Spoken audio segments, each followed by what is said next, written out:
مساء السعادة، ازيكم عاملين ايه؟ وحشتوني جدا. احلى حاجة لما تيجي عليك الدنيا وتحس ان انت عندك ضغوط كتيرة. تاخد فاصل، تعمل لنفسك بريك، يوم حتى، يومين، 3، زي ما تيجي معاك. بس اهم حاجة ان احنا لازم نعمل لنفسنا فاصل. انا هنا في الفيديو دوت عملت لنفسي فاصل ورحت مصر، واول حاجة زرتها كانت الاهرامات. ودخول الهرم للفرد ب30 جنيه، لكن الطلبة والأطفال ب10 جنيه. طبعا بيختلف لو عربي أو أجنبي، تقريبا الأجنبي 400 والعربي أو الخليجي ب200. كمان ممكن تخش بالعربية، أنا مش عارفة الحقيقة تذكرتها كام. لكن ينفع تخش بالعربية عادي وتلف عادي بيها، هيبقى أسهل كتير جدا من ما تمشي على رجليك. انك انت لو دخلت بالعربية مش هتضطر طبعا تركب كار وجمل وكده يعني. كمان مواعيد الزيارة بتكون من 7 الصبح لحد الساعة 5 بالليل. شباك التذاكر بيقفل طبعا الساعة 4. أفضل حاجة إنك تروح الهرم في الشتاء عشان الجو بيكون طبعا تحفة.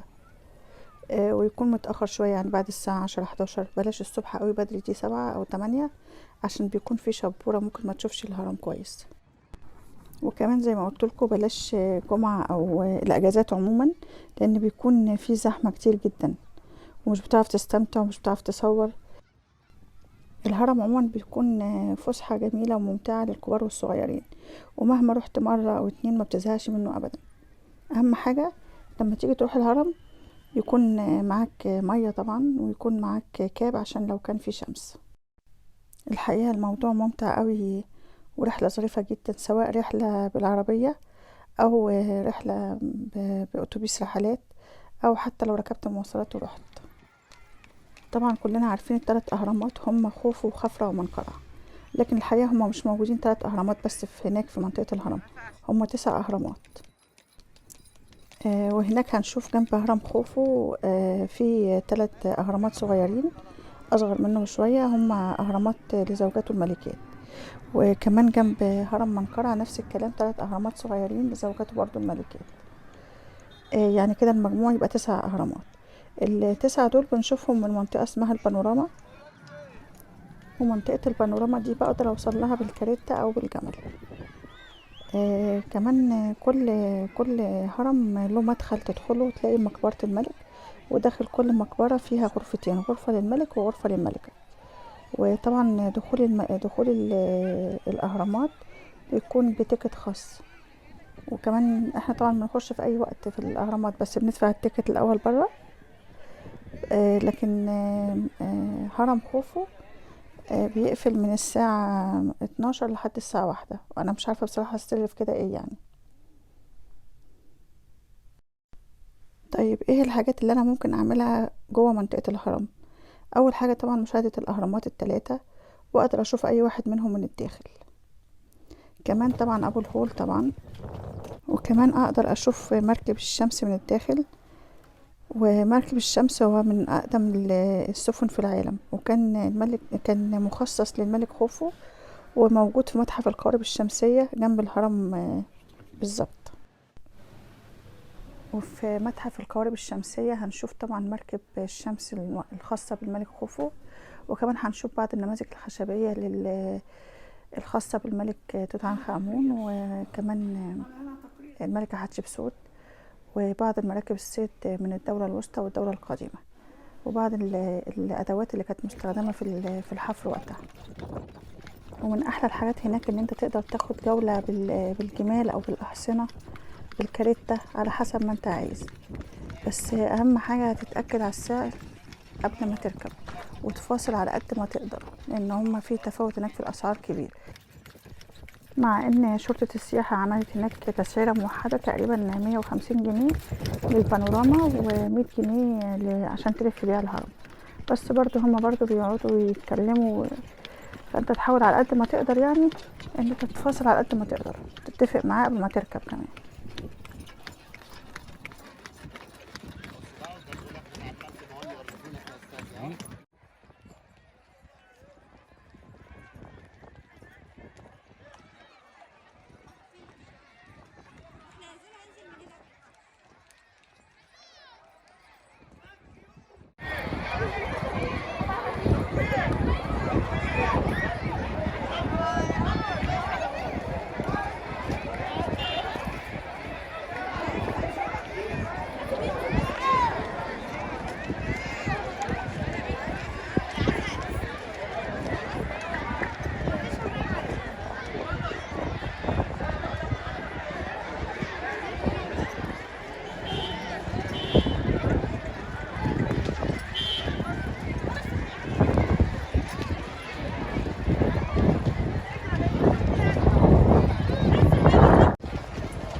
أنا شايفة إن الأهرامات أهم منطقة آثار في مصر وفي العالم كله، وبصراحة كان المفروض يبقى فيه تلفريك، فيه قطر مفتوح، فيه سير أوتوماتيك متحرك ينقل الناس أو السياح، يكون فيه طريق متسفلت على مستوى راقي يعني يليق بحضرتنا، ويكون فيه جلسات خاصة للتصوير، وكمان يكون فيه مواقف خاصة للسيارات بدل ما هي كده بتقف في أي مكان، وتكون برسوم مناسبة عادي يعني.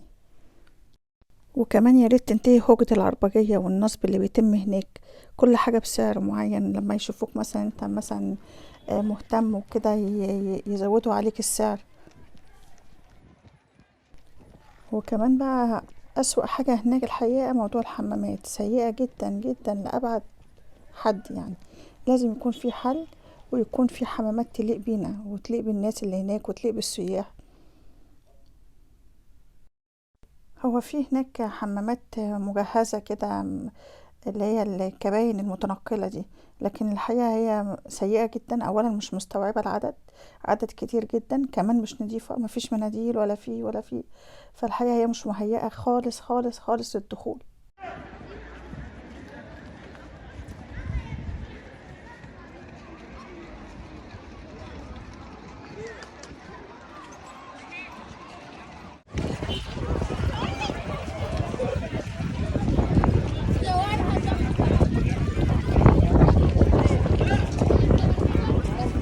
Bye bye.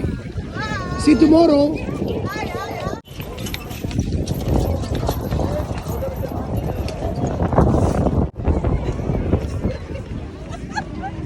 امسك بقى كده يا باشا. هو بينزل بقى، هو بينزل. لا خلي الفيديو شغال.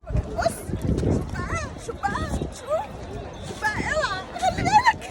لا كفايه عمو.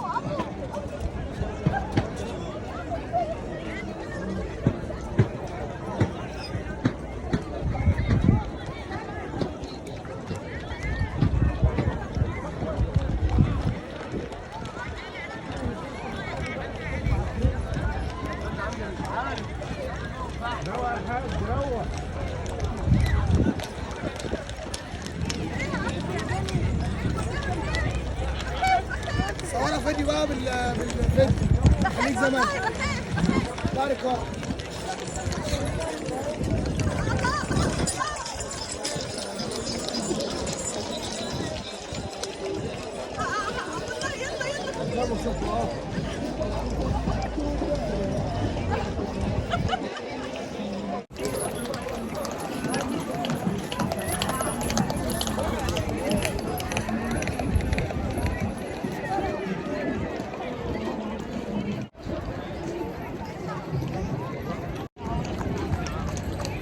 سلام يا باشا. باي. باي يا باشا. المرة الجاية بقى تيجي بقى كده حلوة بقى ماشي.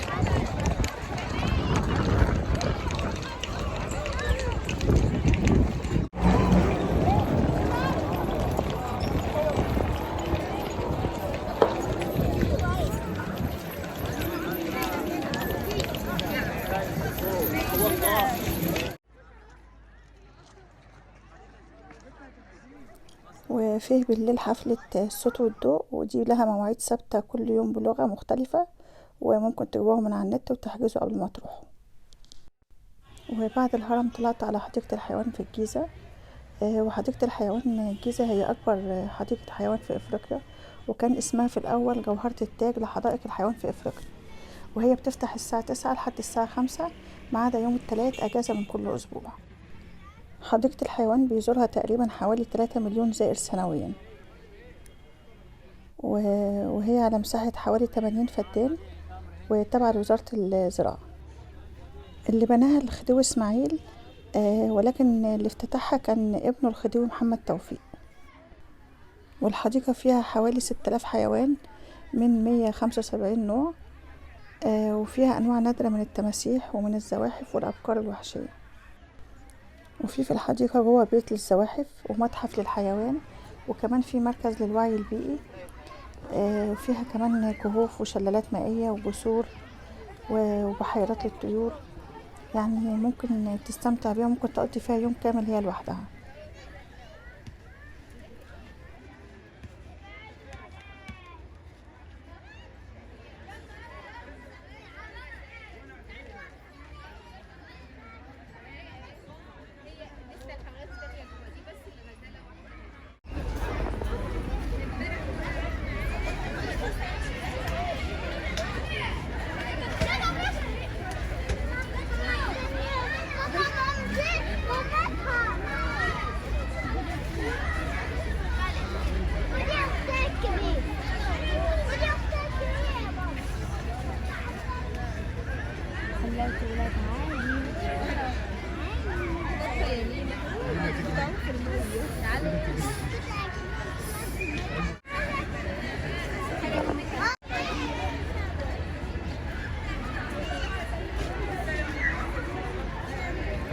اذا صادق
بعد كده رحت خدت مركب نيلية، وانصحكم طبعا ما تروحوش يوم الجمعة نهائي برضو، لان كان زحمة جدا جدا، بس الجو العام كان تحفة.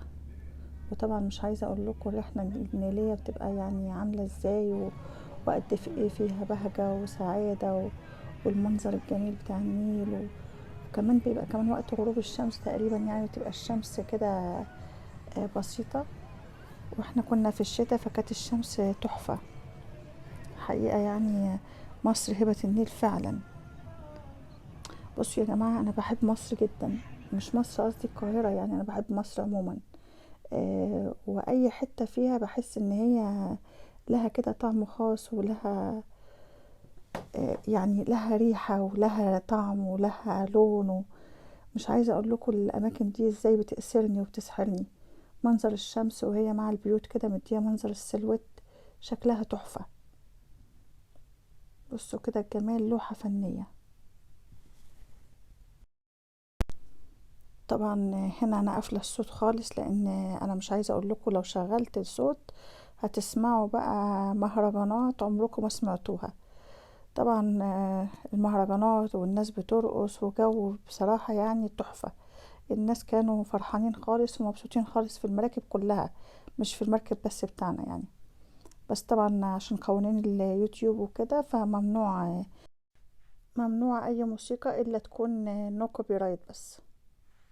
يعني اي موسيقى انا بحطها في اي فيديو ليا بتبقى نو كوبي رايت. وبعد اليوم الشاق الطويل جدا في الهرم وحديقة الحيوان والنيل، كان لازم ان انا اخد وجبة كده انا بحبها، وكل ما اروح مصر لازم اكل عند المصمت دوت. المكان يعني يبان من بره مش قوي، بس هو بيقدم اكله تحفة. كوارع، شوربة كوارع، حلويات، السلطة بتاعته جميلة. دي كده كوارع كانت جميلة وسوفت خالص. طبعا المنبار بتاعه كأنه معمول في البيت.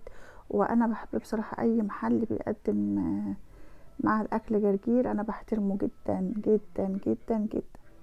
احلى حاجة الجرجير مع كل اكل. مش عايزة اقول لكم يعني بعد اليوم المتعب ده جدا، الاكل بيبقى له طعم. وكمان الاكل في المكان دوت، المكان هو في سور الجمالية، بعد زيزو بشوية، المشهور بزيزو نتانة يعني. بس ده مش زيزو نتانة، ده ده مصمت مش فاكرة والله اسمه، بس هو بعديه بشوية. بعد كده دخلنا شارع المعز. وشارع المعز أكبر متحف للآثار الإسلامية. مكانه موجود من باب الفتوح لحد باب زويلة، طبعا مرورا بشارع أمير الجيوش والدرب الأصفر وحارة برجوان وخان الخليلي. هنا دي كلها كانت محلات اللي على اليمين، طبعا كلها اتهدت لأنها أعتقد كانت غير قانونية. طبعا شارع المعز بيضم حوالي 29 أثر من آثار مصر الإسلامية. وهو هنقول إن هو شارع فاطمي بالدرجة الأولى، يعني ممكن يكون في من العهد الأيوبي شوية، لكن معظمه من الدولة الفاطمية. طبعا لحد أسرة محمد علي. الآثار فيه عبارة عن جوامع ومباني دينية وسكنية وتجارية، وطبعا في محلات حرفية كتير، الحرف اليدوية زي كده، وزي الحاجات اللي هي شغل الجلد وشغل النحاس والطرق على النحاس كتير بقى. المحلات دي كتيرة جدا جدا موجودة هناك. طبعا شغل النحاس هناك مبهر وحاجة كده مش طبيعية بصراحة. يعني طول ما انت ماشي شغل النحاس والطرق على النحاس والمشغولات النحاسية في العموم، يعني هي مبهرة هناك. ممكن تشتري حاجات، بس طبعا تفاصل وانت بتشتري، لان الحاجات هناك بيبالغوا شوية في الأسعار. ده هنا كده مدخل منطقة السحيمي. طبعا في كافيه، دي كل اللي على اليمين ده كافيه السحيمي، واللي على الشمال ده بيت السحيمي. بيت السحيمي من أجمل البيوت في القاهرة عموما، تحفة. موجود في الدرب الأصفر في منطقة الجمالية، وفي مجموعة مشربيات خشبية تحفة روعة. الحقيقة المكان هناك ملوش حل، بالذات في رمضان بيبقى تحفة. طبعا شايفين المشربيات الخشب حاجة كده وهم، كل مشربية هي حاجة تحفة قائمة بذاتها. وبيت السحيمي بيتميز بالتراث الخشبي اللي موجود فيه. بيت السحيمي أنشأه الشيخ عبد الوهاب الطبلاوي سنة 1648. وبعد كده اشتراه الشيخ شهاب الدين السحيمي، وده كان من كبار علماء الأزهر في العصر العثماني في الوقت دوت. بعد كده الورثة باعوا البيت للجنة حفظ الآثار العربية، وكان ب6000 جنيه. وفي الوقت ده طبعا المبلغ ده كان كبير جدا. ده كده بازار من البازارات اللي موجودة في شارع المعز. هنا كده احنا داخلين كده على حارة الدرب الأصفر. الحقيقة المعز من الأماكن اللي أنا بحب أروحها جدا. تحس إن هي بتديني كده روحانيات وطاقة إيجابية مش طبيعية. الأماكن اللي فيها عبق التاريخ، وفيها ريحة الناس بتوع زمان، وفيها دي كده حارة الدرب الأصفر. هنا عطفة، دي العطفة ودي الحارة، عطفة الدرب الأصفر. مهما وصفت لكم الشعور وانت في مكان زي كده، عمرك طبعا ما هتصدق الا لما تروح وتجرب بنفسك، وتعرف يعني ايه ان انت تكون في مكان حاسس ان هو مكان اثري فخم، فيه حضارة كبيرة جدا جدا جدا.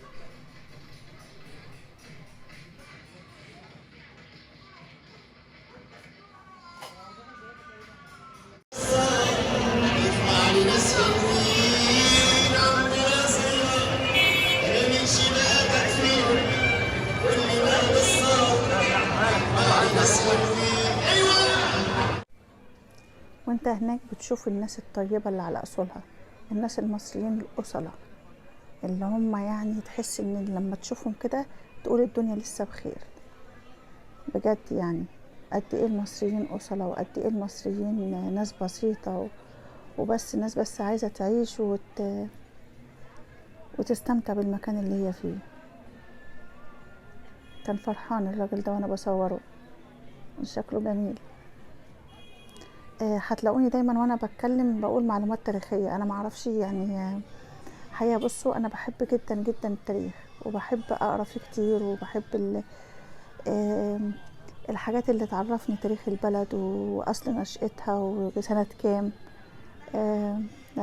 اعتقد ده بيدي قيمة اكبر للحاجة عندي اللي انا بروحها او بشوفها.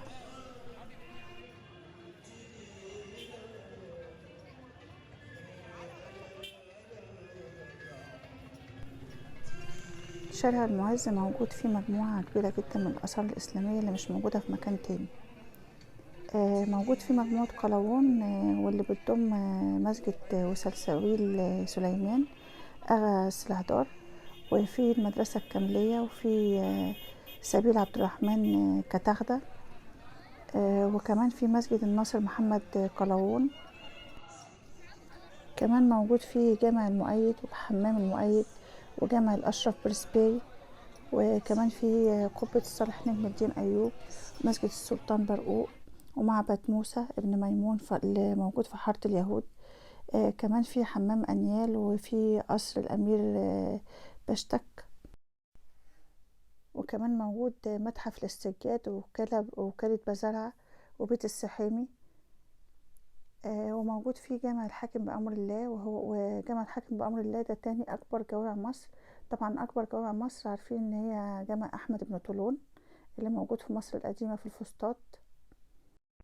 وطبعا طول ما انت ماشي في شارع المعز وما حوله بتلاقي بقى ايه المقامات. ده كده مقام فاطمة أم الغلام. وفي مقامات كتيرة جدا جدا، وللأسف هي مش مفتوحة دلوقتي. احنا حاولنا ندخل واحد وكان ممنوع التصوير. بس انا بتكلم بقى هنا مش على المقام ولا كده، انا بتكلم على المبنى التاريخي والأثر التاريخي الموجود والحاجات الفنية اللي موجودة، المشربيات، شغل المشربيات وشغل الخشب، قد ايه هو كان متقن وقد ايه هو كان جميل، قد ايه هم كانوا فنانين. احنا دلوقتي يعني بكل الفن وكل الدراسة دي ما نعرفش نعمل الحاجات دي زيهم. كانوا مبدعين الحقيقة. الدولة الفاطمية دي يعني انا بعتبرها اكتر وقت كانت مصر فيه ثرية بالحركة الفنية. يعني من غير بقى كليات فنون ومن غير كل ده، هم كانوا اصلا فنانين. بصوا كل الرسومات دي هي رسومات اسلامية على فكرة. احنا كل تقريبا الرسوم اللي موجودة دلوقتي، اللي موجودة في كل حاجة، في السجاد وفي الفرش وفي الديكورات، معظمها على فكرة فنون اسلامية او على الاقل مستوحاة من الفنون الاسلامية. هنا ده طبعا شغل النحاس، طبعا حاجة كده فخمة جدا. روحوا يا جماعة الأماكن دي وودوا ولادكم، عرفوهم تاريخ مصر وعرفوهم إن مصر قد إيه عظيمة، قد إيه فيها حاجات جميلة إحنا كلنا لازم نعرفها، وكمان لازم كمان نحافظ عليها، ولازم نقولها لولادنا ونعرفهم تاريخنا. لازم يطلعوا فخورين إن هم مصريين، لأن معظم السياح اللي بيجوا من بره تقريبا مفكرين ان مصر هي اهرامات وابو الهول واسوان والاقصر وبس.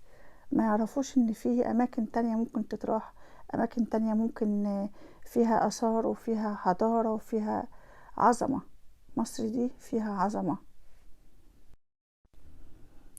طبعا زي ما احنا شايفين في الصور، شارع المعز بيشتهر بالبوابات الضخمة، سواء بوابات مبنية من الحجارة أو بوابات خشبية منقوش عليها نقوش إسلامية. والشارع المعز مشهور بالورش الفنية اللي بتصنع المصنوعات النحاسية المنقوشة، اللي هي عبارة عن أطباق وتحف وأنتيكات، وبتكون منقوشة برسوم إسلامية أو برسوم من التراث الفرعوني.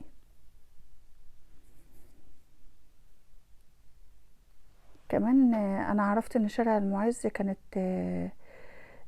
بتمر من خلاله المواكب اللي كانت محملة بكسوة الكعبة عشان يودوها للحرم المكي يعني.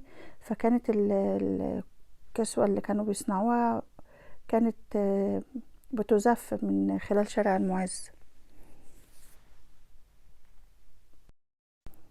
في مهرجان بيقام كل سنة في شارع المعز، اللي هو المهرجان الدولي للطبول والفنون التراثية. هحاول السنة دي احضره واصور لكم من هناك. انا بشوف الصور بتاعته بتبقى تحفة، والمهرجان بيبقى جميل جدا وممتع جدا جدا.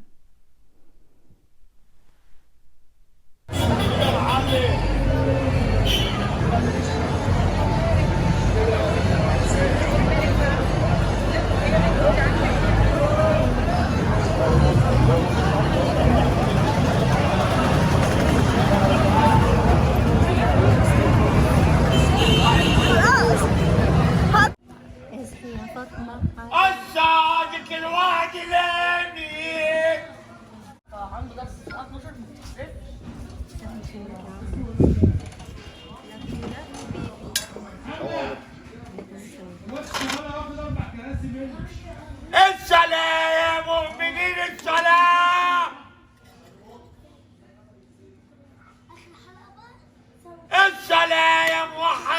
الصلاة. الصلاة خير من النوم. الصلاة خير من النوم.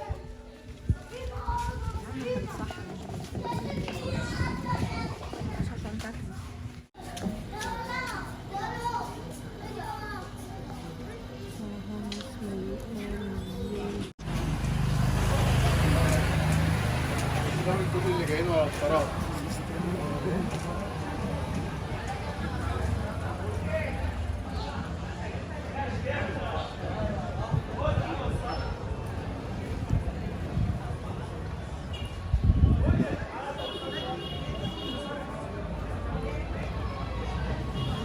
امبارح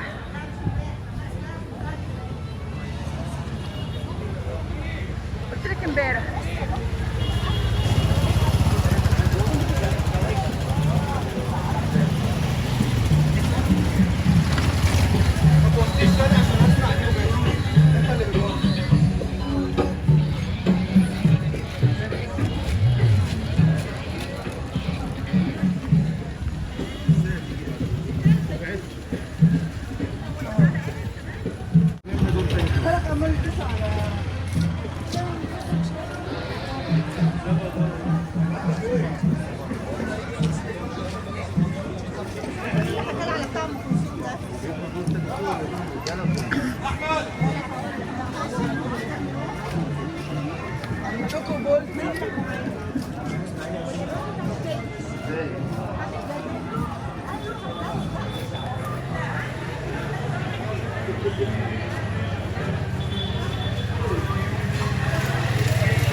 فريش كانتالوب خدعه وديكوره بقى.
ماشي انت لسه مين وديتنا وبيقول لي خالد امبارح بيقول لي ولا فاطمه كان مني الدوري انت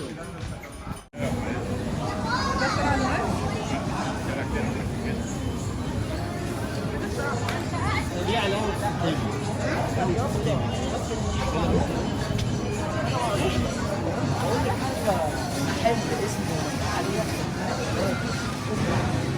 قدام المسجد الاثري ده. يعني هو كان مسجد سيدة حليمة دي. ده مسجد اثري. صار.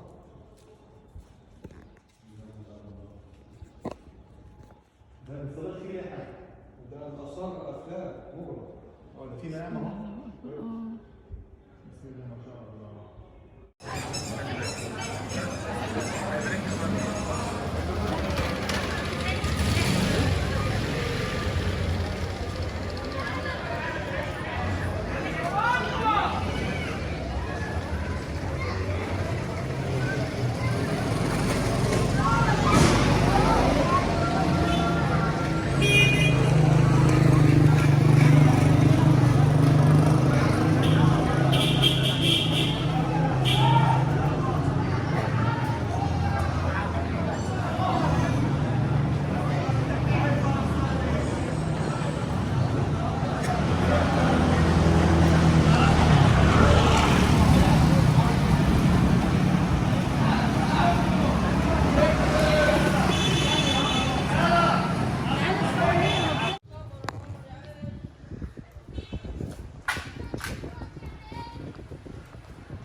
مش حبيت الصورة يا فندم بخلاص جرب معاها صورة فري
وبعد ما خلصنا جولة المعز الطويلة قوي دي رحنا مكان في الجيزة اسمه سفاري بارك او حديقة الجيزة، وهو موجود تحت الطريق الدائري جنب محور احمد عرابي الجديد.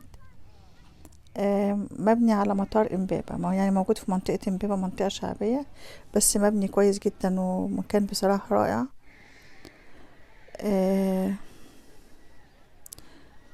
سفاري بارك هو يعتبر خروجة رخيصة مناسبة لأي أسرة أو مناسبة لشلة عايزين يخرجوا في مكان رخيص ما يصرفوش كتير يعني. سعر الدخول للفرد 15 جنيه. وسفاري بارك هي تاني أكبر حديقة في مصر بعد حديقة الأزهر طبعا. مبنية على الطراز الريفي، فيها ملاهي كبيرة جدا وألعاب كتيرة متنوعة جدا جدا يعني يمكن من أكبر الملاهي الموجودة في مصر هي ملاهي سفاري بارك.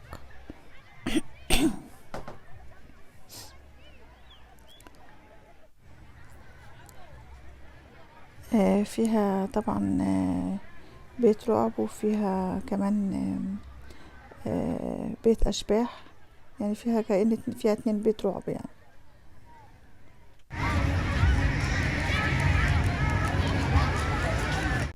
من اللعب اللي موجودة في الملاهي في طبعا ديسكفري، وفيها المنخل.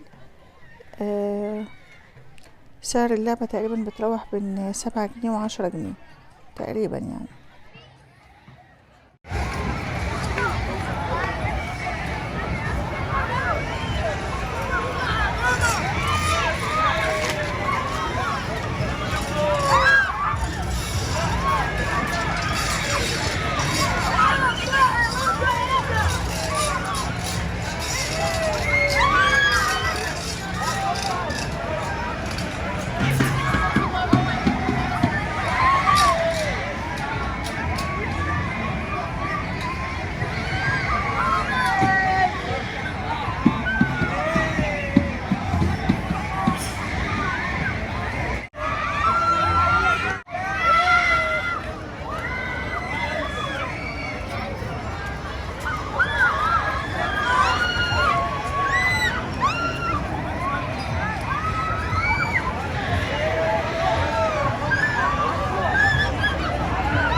سفاري بارك فيها مطاعم وفيها ملاهي وسينما، وكمان فيها مساحات خضراء واسعة جدا حوالي 40 فدان. موجود فيها زي ما احنا شايفين شلال ممكن تصور فيه فوتو سيشن زي ما انت عايز. كمان فيها مسرح روماني زي بتاع اسكندرية، وفيها مسرح عرايس، وفيها مطاعم وكافيهات كتيرة جدا، وكمان فيها قاعات أفراح، فيها سينما 3D،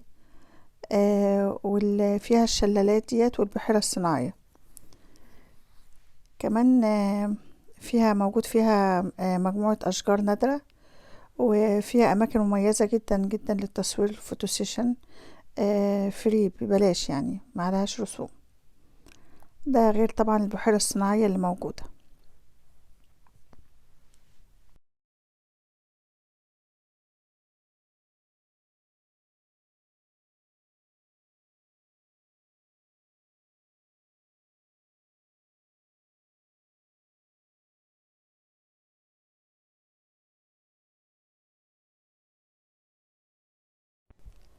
بعد يوم على قد ما هو ممتع جدا واتبسطت جدا، كان يوم شاق جدا لان احنا زرنا اماكن كتيرة قوي. طبعا مش دي بس الاماكن اللي بتزار في مصر، في اماكن كتيرة تانية، بس للأسف اللي بيعملوا برامج للرحلات مش ممكن ما يكونوش عارفينها. يعني زي مثلا في مثلا القلعة، ما حدش بيفكر يروح قلعة صلاح الدين، مع ان هي تحفة. انا عاملة منها فيديو هوريهولكوا. برضو في بانوراما اكتوبر، من اكتر الاماكن الروعة اللي ممكن تروحها في مصر، بانوراما اكتوبر. كمان في بيت السجاد المصري، وده موجود في الحرانية برضو في الجيزة، وهم عبارة عن بيت كده معمول من القبب، واللي فيه ستات بتشتغل هناك، ستات مصريات طبعا، ستات بسيطة بتطلع طبعا انتاج تحف نسيجية روعة. ده برضو ممكن يتراح. في كمان متاحف كمان زي متحف آدم حنين، وفي كمان طبعا البرج، بس البرج صعب جدا لان الحقيقة انا كل ما اروح البرج لازم ما اكملش، يعني اروح الاقي زحمة امشي على طول. كمان من الحاجات اللي احنا ممكن نروحها ونتبسط فيها بعض المتاحف، زي مثلا برضو في متحف الفن الحديث، ممتع وجميل خالص خالص يعني. كمان في منطقة الفسطاط هنلاقي في جامع أحمد بن طولون، من الجوامع الأثرية الجميلة، وهو ده أكبر مسجد في مصر، ومن أقدم المساجد من أيام الطولونية بناها أحمد بن طولون. كمان في مسجد عمرو بن العاص برضو، طبعا والأزهر ومنطقة الأزهر والحسين، كل ده مرتبطة بالمعز، بس أنا لما بروح المعز مش بخش منطقة الحسين. من ضمن كمان الحاجات اللي ممكن أزورها في مصر واتبسط بيها متحف الفن الحديث. في لوحات ممكن ان انا لو انا ميولي فنية ولا كده استفاد منها، حتى ان انا اعرف تاريخ الفن في مصر عامل ازاي. طبعا في هناك الأوبرا، في حفلات كتيرة بتقام فيها الفنان علي الحجار وفنان مدحت صالح فرقة الموسيقى العربية. ممكن برضو ان انا احجز واستمتع واروح هناك. كمان في حاجة مهمة جدا في مصر بتتراح الحقيقة وممتعة، اللي هي طبعا الصوت والضوء اللي موجود في الهرم، ده بيكون بالليل من بعد الساعة 6. الحقيقة مصر مليانة وعامرة، ولو قعدنا نقول بس الأماكن اللي في مصر اللي ممكن تتراح، يعني بتهيالي لو انت عملت فسحة كده ونزلت اتمشيت في وسط البلد، عند جروبي وعند المكان دوت تحفة، مدينة التحرير. طبعا الأماكن ديت التاريخ بتاعها لوحده بيتكلم. ومن الحاجات اللي ممكن كمان تطرح في مصر ان انا احجز رحلة نيلية بالليل تبع اي فندق، زي مثلا سيمراميس مثلا، بيطلع مركب بتطلع تقريبا من الساعة 7 او 8، بتلف ممكن 3-4 ساعات. بيكون عليها اوبن بوفيه، وبيكون فيها شو تنورة ورقص وغنى وكده يعني. مصر فيها خير كتير، فيها تراث كتير. مصر فيها من اللي قبل التاريخ لحد بعد التاريخ، فيها من الآثار الفرعونية والحضارة بتاعتنا اللي من 7000 سنة لحد اللي احنا عملناه دلوقتي، والمدن الجديدة اللي بنيناها والطرق. لو اتكلمنا على مصر من هنا لبكرة مش هتكفيها كلام. حاولوا يا جماعة تبسطوا نفسكم، روحوا أماكن كتيرة، روحوا شوفوا الدنيا عاملة ازاي. مش لازم عشان اتفسح واتبسط اخرج برا مصر، انا ممكن اتبسط وانا جوا مصر. يعني مثلا مرة اطلع مثلا القاهرة، مرة مثلا اطلع الفيوم، سيوة، الأقصر وأسوان لو متاح.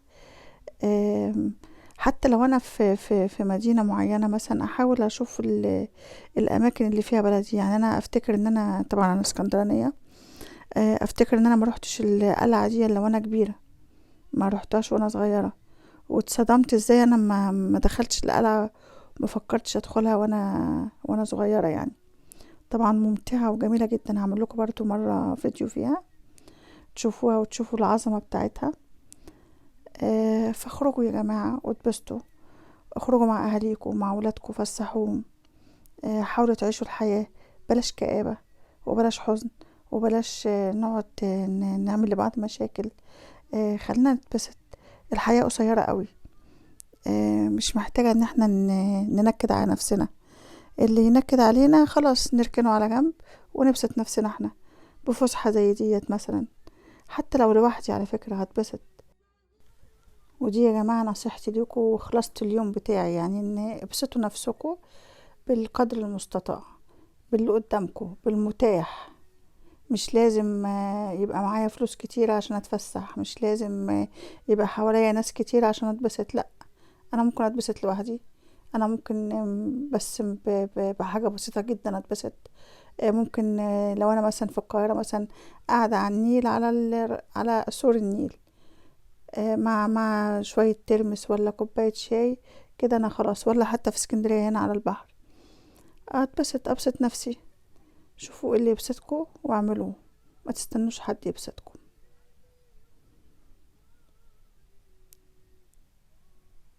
انا طولت عليكم شوية في الفيديو دوت، بس انا حبيت ان انا اعيشكم معايا يوم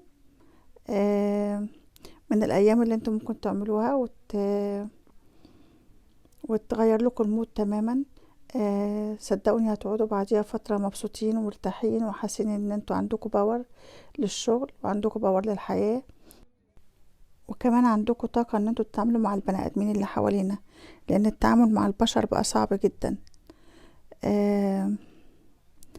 فسحة زي دي بتخليك تتحمل سخافات الدنيا وسخافات البشر وسخافات الشغل.